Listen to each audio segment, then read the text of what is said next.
our capstone event on perspective and inspiration is going to happen the last Thursday of the month with Sergeant Ish. But for those of you who are on the SPD channel, we're going to have one next Thursday. So be on the lookout for that. Yeah, that's it by way of announcements. So I'm going to pass it over to Master Sergeant Espy, who graciously agreed to share some wisdom with us, and hopefully y'all are prepared to discuss. So Espy, over to you, man. Alrighty, let me just figure out some of these. The internet's been a little finicky here. A video not working. Oh, there it goes. Okay, cool. All right, and then let me screen share over here. Sorry, guys. So, not much of a public speaker, so if I sound really loud or really fast, let me know, and I'll try to slow it down and quiet it down a little bit. So, all right, the training muley is throwing up the slides. Can y'all see that? Audio is good. All right.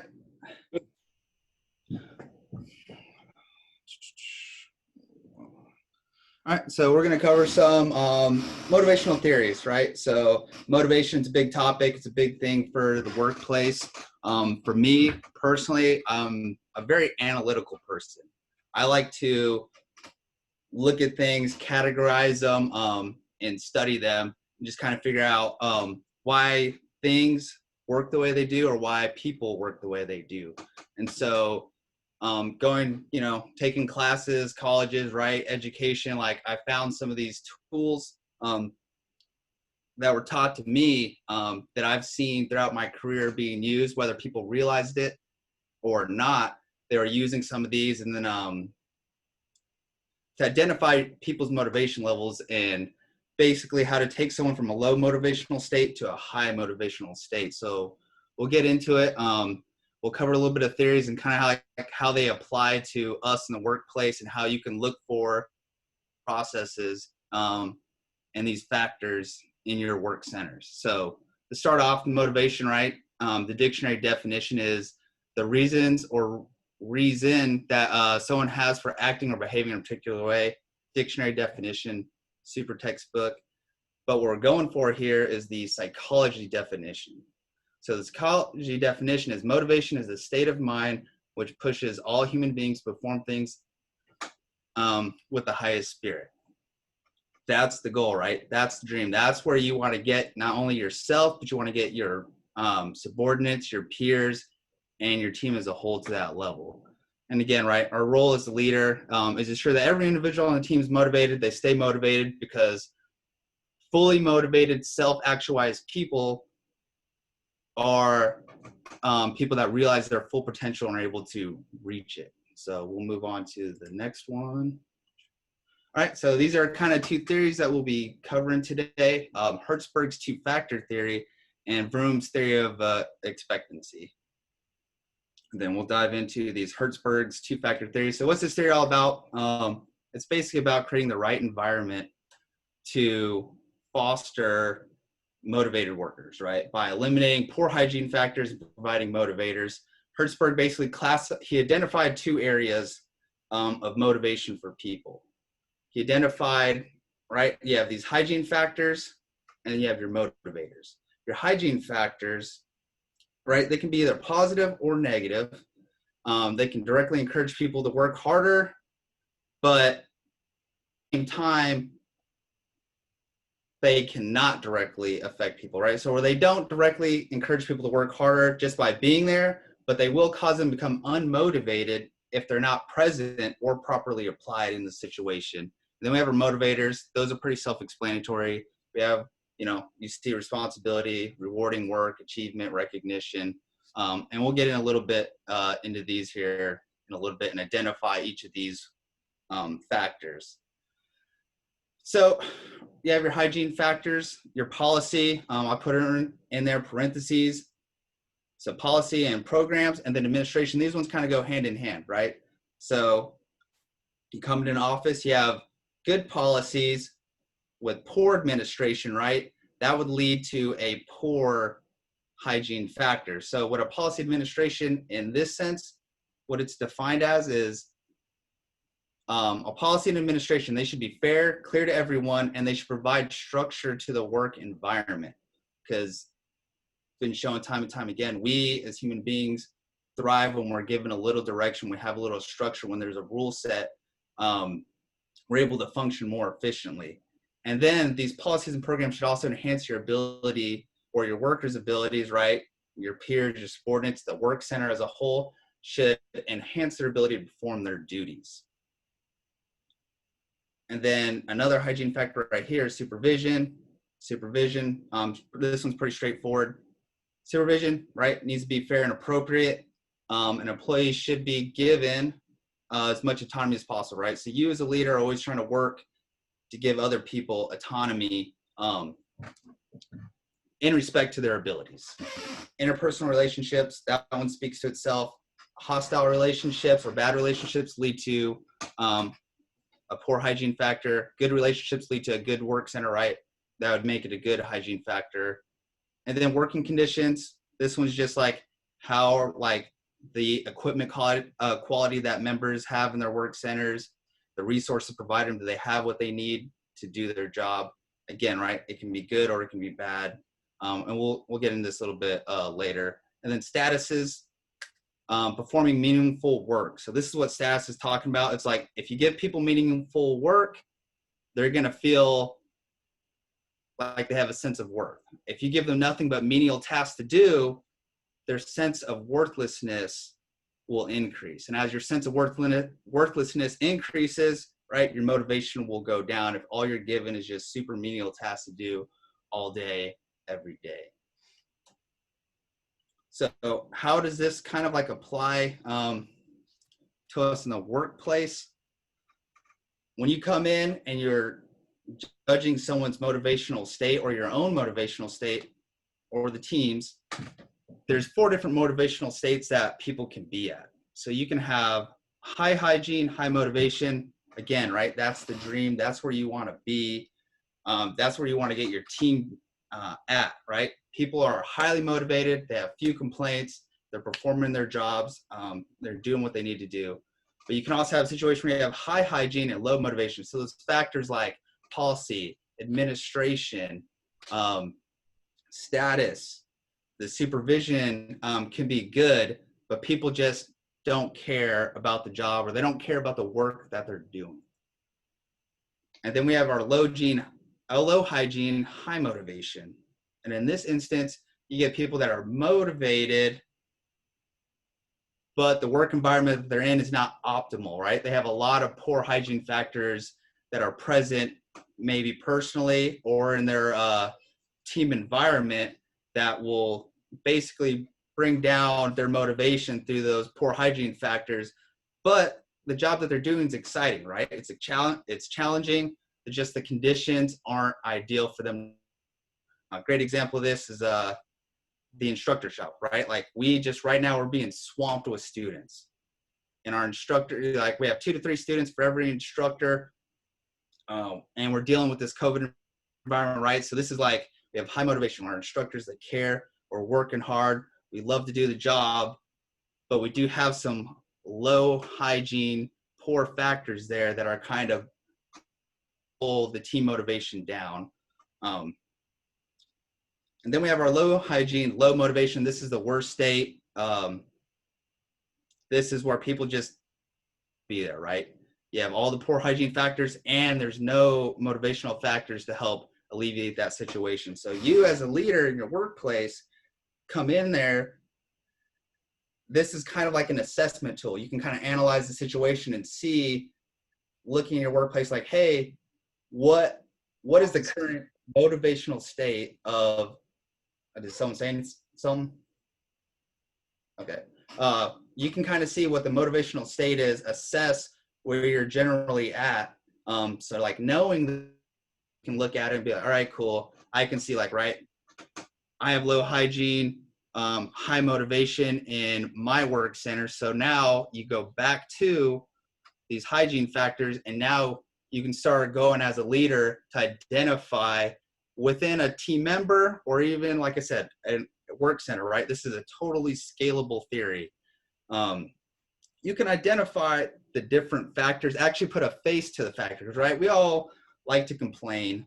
We like to just be like, oh, well, this sucks and that sucks. The classroom sucks, blah, blah, blah, and all this. And it's like, okay. Or we might be like, hey, this program sucks. And it's like, well, does the program suck, or does how we administer it suck, right? Because that could be the poor, the poor factor that leads to low motivation, how we administer the program, or it could be vice versa. You have good administration, but you have a bad program. So you come in there, you can now identify, so you've identified your general team state, right? So we'll take training as an example. We have a low hygiene, high motivation team, right? We got dudes dedicated job, administration and policy. So when I come in there and I look at this in our shop, I'm looking at, all right, cool. How are our programs? I talk to students. What do you guys think about the training? What do you think about how we implement it? Are we being transparent with it? Do you guys know what's going on? Do you know what's expected of you? In the past, typically, no, they haven't. They're like, all right, we have this FFETG for the flight engineers. It's super vague. It's general. They're like, all I know is I have these 87 items that I need to learn, but I don't know when I need to learn them, and I don't know what specifically in each area that I need to learn them. So we have that portion of it, and then we have the other side of it, the administration. We've been getting younger and younger and younger as an instructor cadre. So on the administration side, in the past, when you had 4 or 5 students and a bunch of instructors, it was very easy to properly administrate that policy, that program. You could develop individual plans for everyone. But as we've gained more students and less instructors, and also gotten younger in the experience area, now we need that little structure, right? What that FFETG was providing, it was not clear to everyone, and it didn't provide enough structure to the work environment. So since it did not do those things, it also did not enhance either the student's ability to perform their duties or the instructor's abilities to perform their duties to adequately train people efficiently. So, right, we've identified those poor hygiene factors. What did we do to alleviate that? Right, we brought in the online classroom stuff, the COVID, right? That was the semi-blessing in disguise for us. It gave us, presented an opportunity that we wouldn't have thought of otherwise. And this allowed us to, actually, I'm going to save that one for the working conditions. But so we have that one, but like we came out with the phase guide, right? So we basically, I want to say like 87 items, and we divvied them out throughout the syllabus so that students were learning the proper procedures or systems at the correct time in their training. And they also gave them a more manageable chunk to bite off. Also kind of gave them a roadmap to follow throughout their syllabus, so they could focus their efforts and study on the systems, and we could reinforce it as they go throughout training and keep building upon it. So then we provided that fair to everyone and that structure to the workplace, and we've adapted that to this new environment that we're in. So now we've taken that poor hygiene factor and we've made it a good hygiene factor. So now we're getting towards that low hygiene, high motivation. Now we're getting, not as low hygiene and still highly motivated in general, right? Because then also when students see this, they're like, all right, cool, this is easier, this is better for me. Their motivation level is going to increase. Supervision. This one is super easy. The way I like to handle this one is, so this will lead us into the next column, the motivators, right? So what are motivators? So motivators are ways to take poor hygiene factors and make them good hygiene factors. You need these to actually make people high performers, or to motivate people to become high performers. If you don't have these, or the absence of them, you can't take a poor hygiene factor and turn it into a good hygiene factor. So supervision, a good technique that we've used is, that's been used on me as a young airman, or has been used is the program project manager, right? The best thing to do on this one is give someone, don't micromanage, don't just, all right, cool, this is your one thing, you're going to sign in processing checklists, you're going to take folders. Give them a job or responsibility, a program. Be like, hey, you are the GTIM's admin guru for the shop. You will make sure all the write-ups are done on time. You'll make sure all the monthly, quarterly reviews are done on time. The waivers are done. And I'm giving you these X amount of people to do the job. And I'm giving you any way you see fit, right? How to do it. So now I've taken the supervision. You're not micromanaging, because if you micromanage the supervision, that makes it a poor hygiene factor.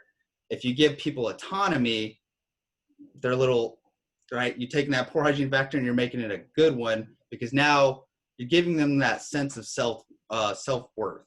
You're giving them like, all right, cool.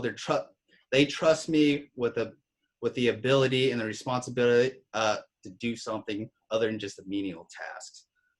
The status that goes right into it, right? You can take menial tasks like those GTIMs items, like those little day-to-day tasks that need to get done. They're important, right? There's no other way around it. They're little things. And then you can actually tie that up into, right, project program management. You can tie that up into giving someone responsibility, the ability to own their work, because people don't care about work if they don't own it.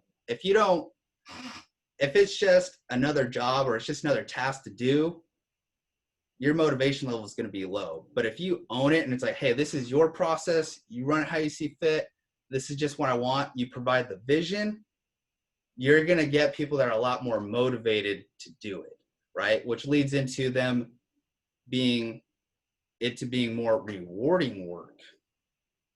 So when it becomes more rewarding work, by making it a program or a project, you're also giving them a challenge, right? Because just doing menial tasks is not a challenge. If you're not challenged, your motivational state will go down.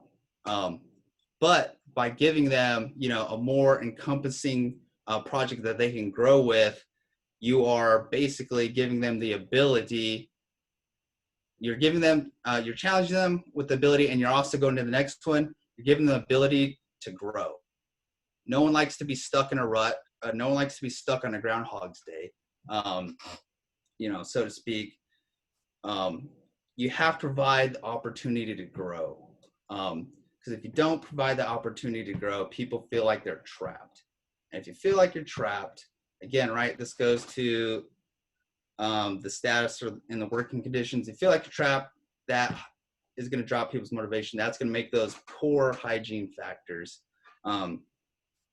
So give someone a project, like an instructor preparation program. You've identified, or the phase guide. I'm like, hey, I want you to take over this portion of it.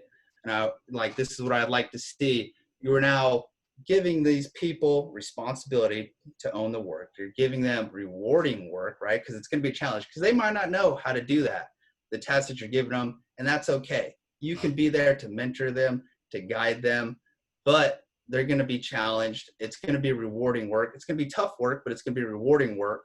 And then you're letting them grow to learn new skills that they can later on feed back into the other processes, the other policies and programs within the unit. And then just basically, right, that all goes down to the sense of achievement. Again, I'll use the training shop as an example. Like when we finally, as a training shop, we got our new syllabus, our new phase guide up and running. It felt good, right? We've been working on this for months. You have that sense of achievement, motivation is at an all-time high. That's the goal, right? You want to create that sense of achievement for people. You got to give them goals to keep that motivation high and to help improve those factors. And then it goes into recognition as a leader. This doesn't just go into awards, right? So everyone's mind goes straight to awards and like, hey, recognition, that is one piece of it, but it just could be like, hey man, I saw you doing a good job on this, like you're crushing it, keep it up. That will keep that sense of achievement going, which will keep their motivation going. And then also, right, put them in for awards, right? Try to get them recognized. Because then that also is another piece that we do in the Air Force already to help keep people's sense of motivation going. And then the advancement piece is you need to provide people advancement, areas of opportunities to go. So when I say advancement, it's not just promotion, but by giving someone, like in my instance, I love using projects and program management and developing people through that way, is that you're giving them new skill sets and new experience that they can put on their EPRs for officers, OPRs, on their resumes, right? So if you plan on getting out, you could be like, hey, I managed this program. I did all this. Like, so if you're applying to a job, you have that experience, you have that skill set that you can take there.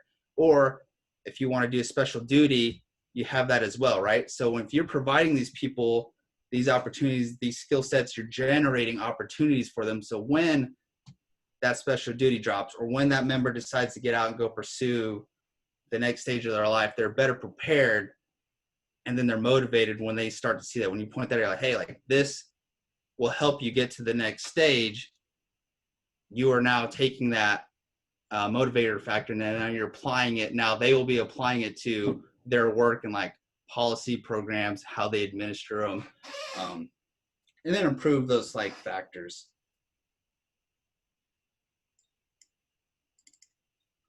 All right.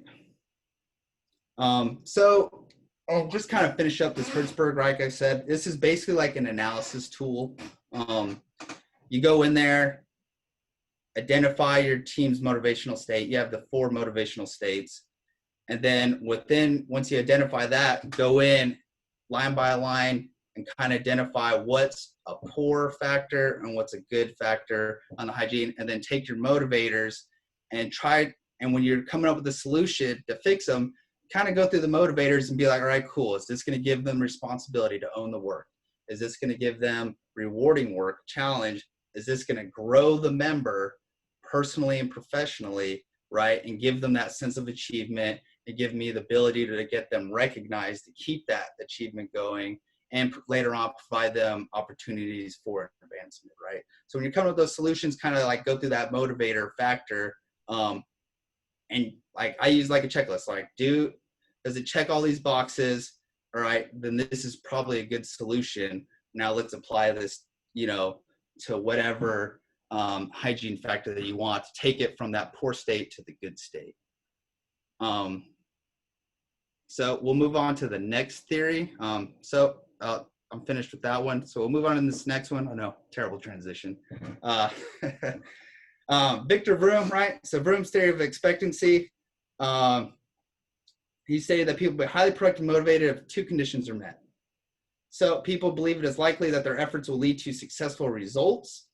And those people also believe they'll be rewarded or punished for their efforts based on outcome. So, right, and I just wrote this little thing to sum it up, right? People will be motivated to exert a high level of effort when they believe their relationships between the efforts they put forth and the performance they achieve and the outcomes and rewards they receive. So what does this all come down to in a nutshell for us as leaders in the workplace? Accountability. So motivation works both ways, unfortunately. So this is kind of like, all right, you have the motivation. You can be like, hey, let's think about it in our flying career field. Evaluations, right? You're motivated, man, you want to get that Q1, you want to become an instructor. That's fantastic. That is a way to become motivated.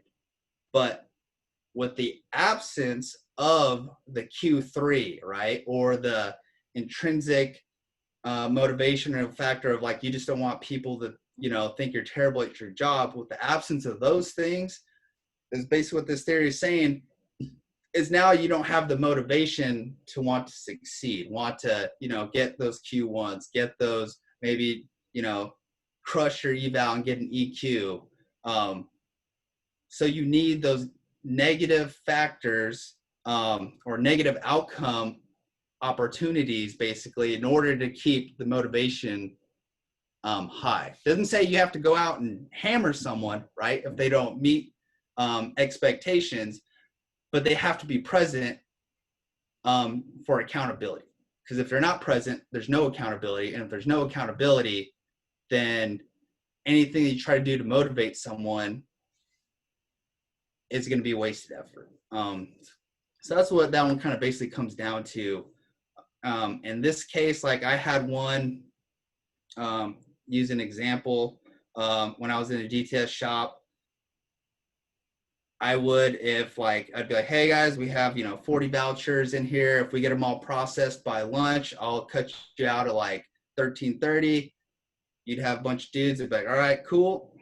We're going to get this done. Do it. I had one guy, he didn't care. He didn't want to do it. Right. And I was like, all right, cool. Whatever. That's your thing.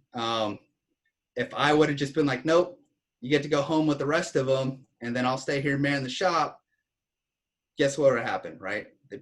That dude would have just continued on his path and not been motivated to actually do work, right? Whereas everyone else is processing 8 to 10 vouchers, he did like 1 to 2.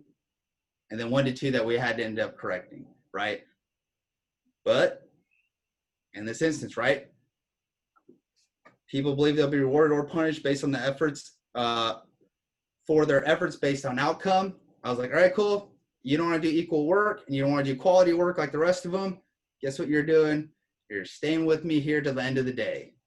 Everyone else gets to go home, right? So now that you've introduced that kind of like negative like outcome to it, their motivation level for this particular airman like went through the roof, right? All of a sudden, now they're doing vouchers properly. Now they're trying to keep up with their fair share of the workload. But it only worked because there's both sides of the spectrum on the outcome piece for that motivational factor. So we like to focus on the reward, but don't forget you also kind of have to have that, identify what is the opposite end of the spectrum and how you want to implement that as a leader.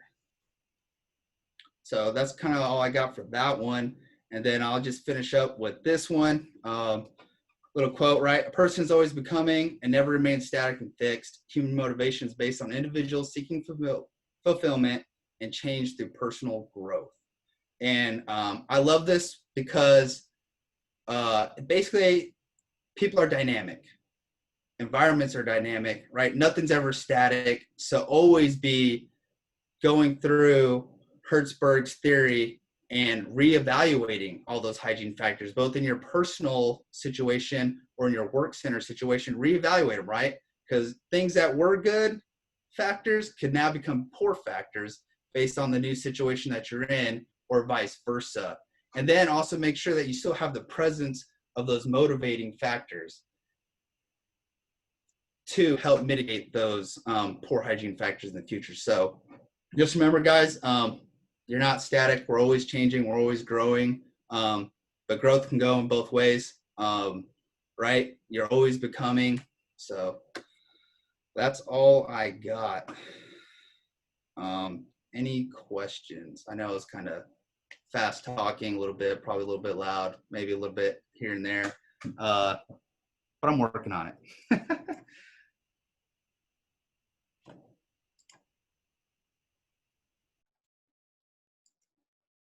All right, this is the weird, awkward part where everyone just kind of waits for someone to talk. So I'm gonna jump in on this. SB, thanks for putting this together. I like nerding out on psychology stuff, especially when it's practically applicable, which this very much is. For everybody. So just a general question to the group here. Probably the two big things we just talked about were the motivations and hygiene.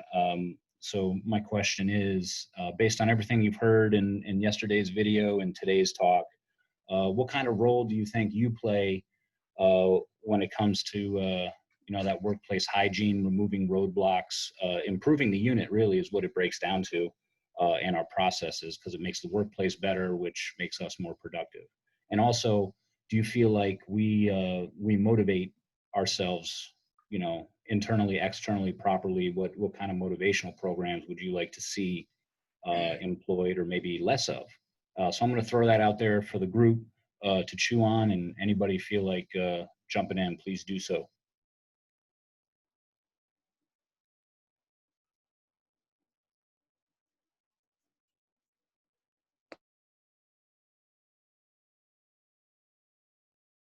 Not all at once. Sir, do you actually mind if I ask a question? I'm sorry if it kind of dilutes from your original question, but as a student and as my first question, since we're speaking on motivation, would you mind if I ask it? No, man, have at it. This is an open forum. I was just trying to stoke some conversation, but yeah, any questions, whatever you got, throw it out there, man. Raj, sir, thank you. So this is my first question ever in these presentations. Since I usually don't know where I fit in, going over the general views. So I've noticed that a lot of these conversations, we put emphasis on the leader and the person who's in charge and how they should improve and improve the lives of everybody else. But my question, since we're talking about motivation, is as a student, at least in your opinion, how can we improve either ourselves or our fellow students' motivation using these tactics? Because once again, a lot of these are, very, I want to say like top chain down. The leader takes charge and then other people follow and other people improve because of those. And I don't know if it applies to the situation, but how can we, as students or lower enlisted or the new guys, help to improve the system from the bottom up?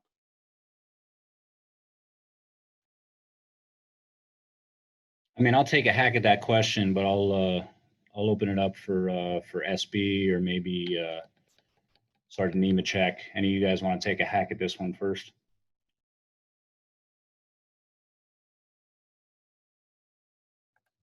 Great question, by the way. Yeah, no, it's a super good question. So how can you improve your motivation state, right? As a student is what you're basically asking. Basically, through feedback, right? So in one case, I had a younger NCO. He came up to me and I know where I had been identified, this person had low motivation, wasn't a very good worker, right? Talked to this member, and when this member came and approached me, and then I had this conversation, right? So create those, I talked to someone, and then through our discussion, right, I identified some things like the status. For maybe not as a student, but as a young dude in the squadron, right? He just felt like he was being given all the menial tasks, right? So we immediately identified right there that his status was a poor factor in his motivational state. And so right at that point, then I can go, okay, cool. How can I improve this factor? Actually, I guess it's not really kind of answering your questions. I guess a better example would be the working conditions, right? You as a student, so as a student, right? We had students come up to us and they're like, hey, we don't like the way the classroom session is being done. We don't think we have proper instructor support and all this. But then they came up to us with a solution. They came up to us how they're going to make this work, right? They started their own group study sessions. They started all right, cool. We're just going to teach these. You mind if we do this? You mind if we own this process? And then if you mind if we break off into groups instead of stuffing 20 people in a tiny little classroom, right? So be proactive and go up the chain, right? But don't just go up the chain with complaints, go up the chain with solutions. Be like, hey, working conditions suck. We don't like being crammed 20 people into a room with one instructor. There's got to be a better way to do it.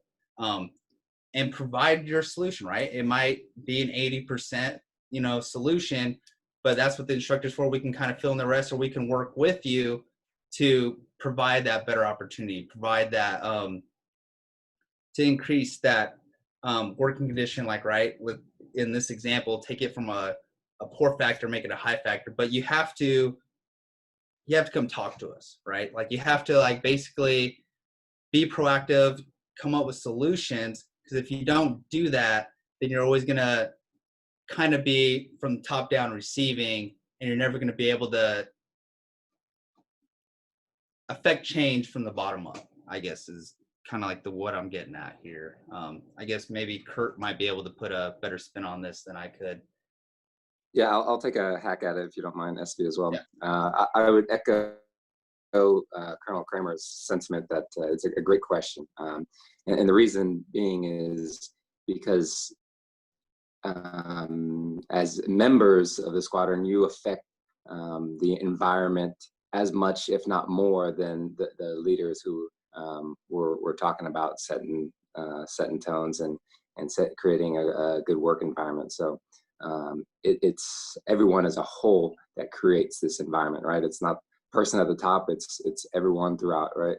So it's everyone from the bottom up. So and how you do that from the bottom up, I would say, is take an active role in what you're doing, right? Be enthusiastic, be motivated, try to take part in things, right? So as you see something and you're wondering why we're doing something a certain way, ask the question or come up with a solution for a better way of doing things. And really, a lot of it's about attitude, right? So if you bring the right attitude, attitude is infectious, right? So it's like if someone comes with a great attitude, it's like, man, I want to be around that person. I want to be involved in it, and it motivates other people. So, Colonel Kramer, you may have some better way to put a spin on it, but I think just taking an active role, being involved, having a good attitude, and wanting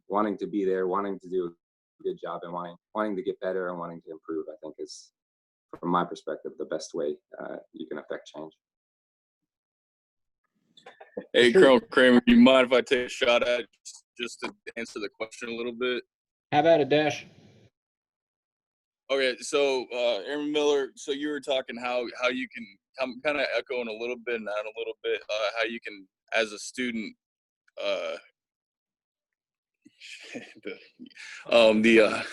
I got somebody next to me with the speaker on.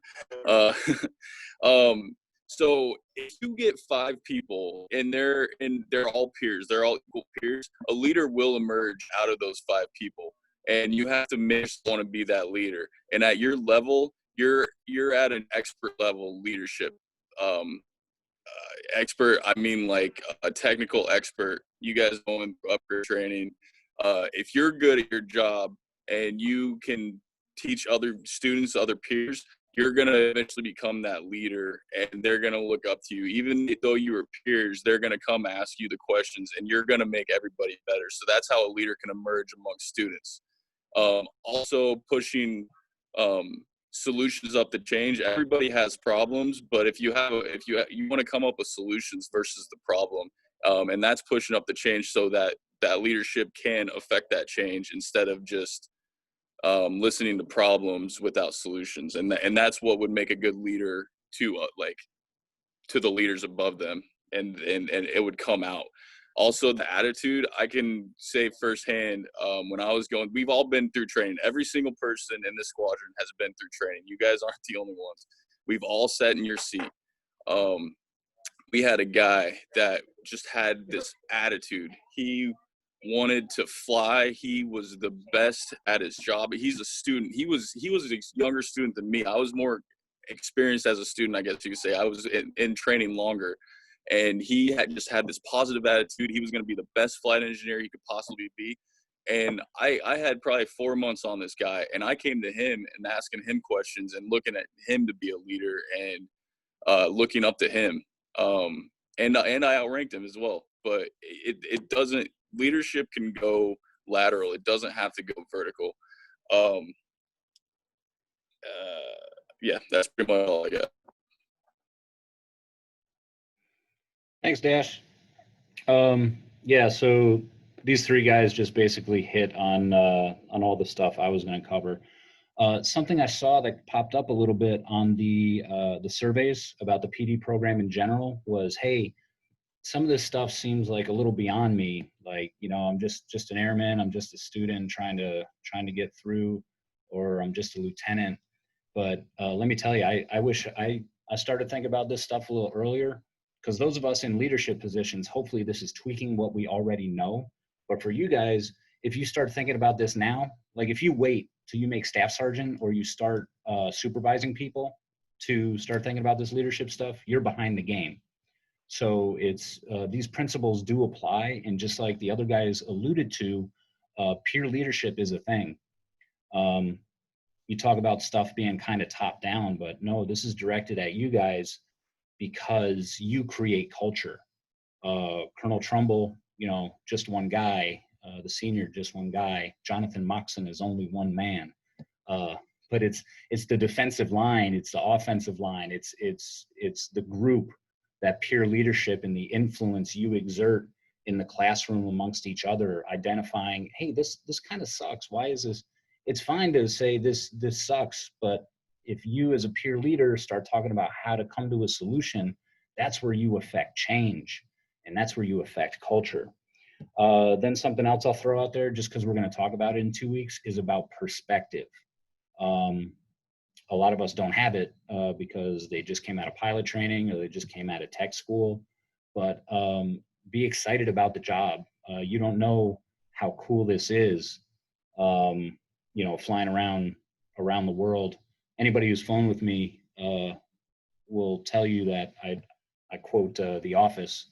Andy talking about the good old days. Like, this is the good old days, getting to take a C5 around the world and hang out. Is a pretty cool thing. So keep perspective is what I would recommend. Be a peer leader, like the other dudes talked about. Identify solutions to make work better, because that's really what we talked about: motivation versus hygiene. That hygiene bit is figuring out like what works and what doesn't work around, and making it better. And like Dash just said, the leadership works laterally. It also works up the chain. I'll give you an example. I had my instructor check ride this week, and we talked a lot about instructional theory. And I told our first pilots, if you're out there with an instructor and your instructor just critiques you on things, it's like, this sucked, this sucked, this sucked, that is not instruction. Ask them why. How do I fix it? Because without that instructional fix, no instruction is taking place. Make your instructors better by asking them for that feedback, asking for solutions. And that's leadership up the chain. It can work in the office, it can work in the airplane. All right, so that's all I got on that. Airman Miller, hopefully that answered your question. All right, man. Does anyone have anything else they'd like to throw out there? We're at the 45-minute mark. You know, we can chat as long as you like, but I don't want to keep anyone on if I know there's another meeting at 11, but fire away if anyone has any questions, thoughts, or feedback.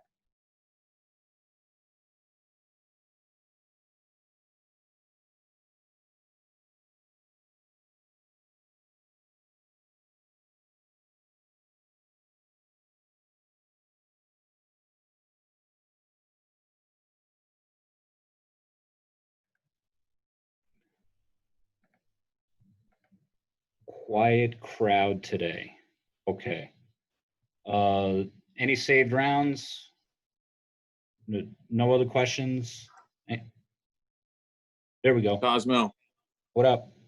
hey, as standard, awesome work posting the video in prep as a primer. SB, you know, I'm watching this video with this JPD with Major Fernandez. We've just been commenting back and forth on just watching this team grow and share previous experiences. Motivation is, you know, one of the aspects of one being in the military that we live with daily. The other piece is growing that into inspiration, right? Colonel Pollock posted that op-ed about a year and a half ago when he took command. And inspiration has taken it to the next level, right, in leadership. Aaron Miller, great question about, hey, as a follower, right? And that's how you start. That's how all of us started in the Air Force. How do I use motivation? How do I motivate others, right? Because that's important too, as well, wingmen and peers with other airmen, other lieutenants, you know, starting off in the Air Force, utilizing those, you know, TTPs, if you want to use an aviation term, right? Tactics, techniques, and procedures to motivate others around us and influence those, right? And influencing is that next step being an influential leader, influential wingman and airman. All really good stuff, guys. Just taking it to the next level. I love how this is being recorded as well and put it on the Muley Cloud so we can share this with folks that weren't able to tune in on this JPD today. Hats off, guys. Thanks again. And then for the O's that are on online, I'll see y'all in about 10 minutes for our O call. Signing off. Thanks, guys. All right, thanks. Yeah, so I'm gonna shut her down here. But yeah, I'm gonna post these videos to the Muley Cloud on YouTube. You can go back, watch some old videos if you missed any. While I was going through the IP upgrade course, I was working on a systems brief, and I went on my TV, pulled up YouTube, and listened to one of the CTs we had up there just to see if I was missing anything. So it's a cool resource. Check it out if you get bored. But that's all I got. Like I said, I think something's being put together for next Thursday, and then for the senior dudes, we will have a SPD, and then for the rest of the group, I will see you the last Thursday of the month, and be on the lookout for that video. I appreciate you, and if I don't see you, I'll see you. Have a great weekend.